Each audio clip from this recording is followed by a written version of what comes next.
ये doubt problem है हमारे पास अभी, और क्वेश्चन ये है, the magnetic field B shown in figure is directed into the plane of the paper ACDA। तो ये है ACDA, ठीक है, ये लूप है।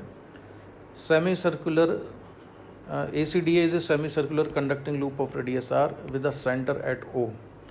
The loop is now made to rotate clockwise with constant angular velocity omega about an axis passing through O. तो इस axis के अबाउट जो O से पास होती है, परपेंडिकुलर टू द प्लेन है, इसको क्लॉकवाइज सेंस में एंगुलर वेलोसिटी ओमेगा से घुमाते हैं। अच्छा, फिर क्या हुआ? The resistance of the loop is R. Obtain an expression for the magnitude of induced current in the loop. Plot a graph between the induced current I and omega t for 2 periods of rotation. तो इसका first part हम solve करते हैं सबसे पहले। तो हम मान लेते हैं किसी इंस्टेंट पर ये लूप रोटेट कर गया ऐसे, और जब ये रोटेट कर जाएगा तो इसका शेप इस तरह से हो जाएगा, ठीक है। जब ये लूप रोटेट कर जाएगा यहाँ से, तो रोटेट कर देगा तो इसका शेप इस तरह से हो जाएगा, यानी पोजीशन इस तरह से हो जाएगी। और ये कितना एंगल से घूम गया? थीटा एंगल से घूम गया, ठीक है। तो इसको हम बना लेते हैं यहाँ पर। तो ये लूप आ गया, जिसको कि हमने मान लिया है कि इसको थीटा एंगल से रोटेट कर दिया है।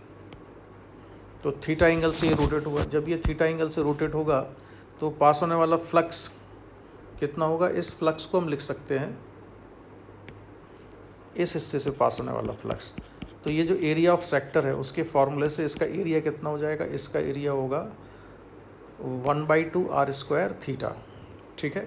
और यहाँ से पास होने वाला जो फ्लक्स है, मैग्नेटिक फ्लक्स, उस मैग्नेटिक फ्लक्स की वैल्यू कितनी है? मैग्नेटिक फ्लक्स हो जाएगा area into magnetic field B। तो इसको हमने लिखा 1/2 r² थीटा इंटू B के बराबर। और टाइम t पर थीटा, अगर इसने t=0 पर रोटेशन स्टार्ट किया है तो टाइम t पर कितना हो जाएगा? ये टाइम t पर हो जाएगा 1/2 r² ओमेगा t, और b Q as it is हमने रहने दिया b के ही बराबर। इसको डिफरेंशिएट कर देते हैं। तो डिफरेंशिएट करेंगे तो आएगा d∅/dt equals to 1/2 r² omega b। Time t था राइट साइड में, उसका डिफरेंशिएशन हो जाएगा 1, तो ये हुआ 1/2 b omega r²। And induced EMF हम जानते होता है minus d∅/dt, so it is 1/2 b omega r² with negative sign.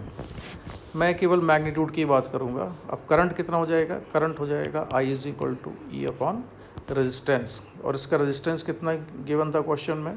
Resistance of the loop is capital R, E/R।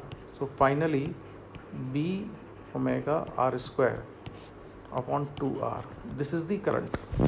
तो ये करंट हमारे पास आ गया है, और करंट तो लूप में हमने कैलकुलेट कर लिया। अब क्या निकालना है? Plot a graph between induce current I and omega t।